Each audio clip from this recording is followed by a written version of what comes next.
ഇന്ന് ഞാൻ ലഞ്ചിന് കൊണ്ടുപോകാൻ ബീഫ് ഫ്രൈ ആട്ടോ. അതിന് വേണ്ടി മസാല ഇട്ട് കൊടുക്കാം. മല്ലിപ്പൊടി ഇട്ട് കൊടുക്കാം, മഞ്ഞൾപ്പൊടി ഇട്ട് കൊടുത്തു, മുളകും പൊടി ഇട്ട് കൊടുത്തു,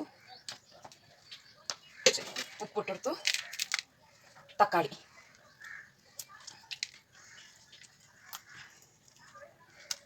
നല്ല കുഴച്ചിട്ട് കുക്കറിലിട്ടിട്ട് വേഗം വെക്കട്ടോ. ഇത് കുക്കറിലിട്ടിട്ട് അടച്ചേക്കാം.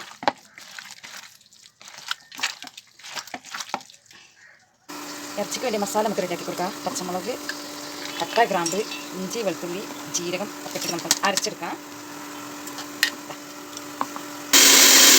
ഈ ചൂടായ എണ്ണയ്ക്ക് നമുക്ക് ഈ ബിരിയാണി വെച്ചിട്ടെടുക്കാം.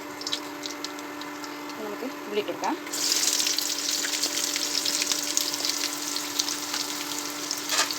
ഇറക്കി കൊടുക്കാം. അത് ഫ്രൈ ആവട്ടെ. ഫ്രൈ ആയ ഉള്ളിക്ക് നമുക്ക് കറിവേപ്പില ഇട്ടു. അത് ഇറക്കി കൊടുത്തിട്ട് മസാല ഇട്ട് കൊടുക്കാം.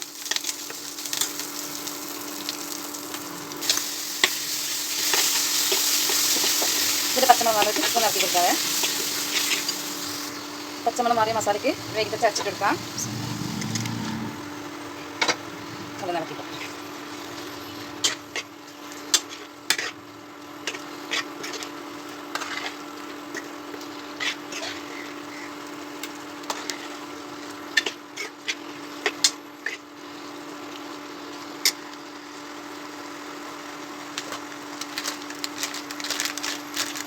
കുറച്ച് ഗരം മസാല ഇട്ടെടുക്കാം.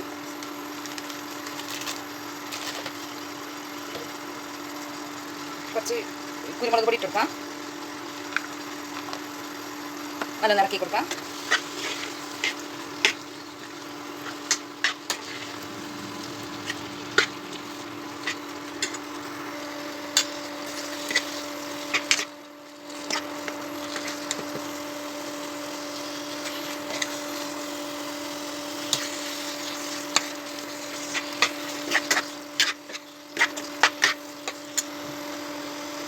വേവിച്ച വെള്ളം ഒഴിച്ചു കൊടുക്കട്ടോ.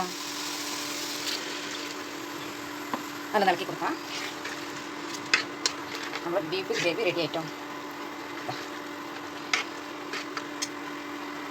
നമ്മൾ ബീഫ് റെഡി ആയിട്ടോ. അതിൽ ഓയിൽ ജാസ്തി ആയാൽ ആ ഓയിൽ കമ്മിയാക്കാൻ ഒരു ഐഡിയ പറഞ്ഞുതരാം. ഈ ഐസ് ക്യൂബ് എടുത്തിട്ട് ഇങ്ങനെ കട്ട് ചെയ്യാൻ പറ്റും.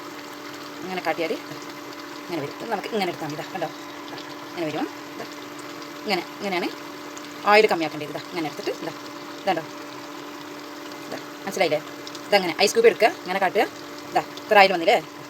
ഓയിൽ ജാസ്തിയായി നമുക്ക് ഇതാണ് ചെയ്യേണ്ടത്. ഇറച്ചിയിൽ ഓയിൽ ജാസ്തിയായി ഐസ് ക്യൂബ് എടുക്കുക, ഇങ്ങനെ കാട്ടുക. ഇങ്ങനെ എടുക്കുക. ഇത്ര ഓയിൽ വന്നില്ലേ?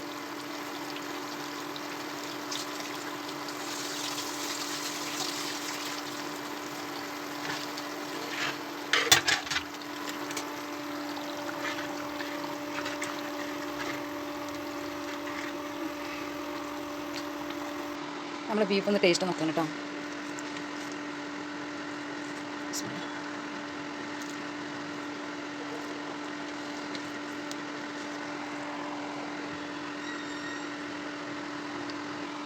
നല്ല ടേസ്റ്റ് ഉണ്ട് കേട്ടോ.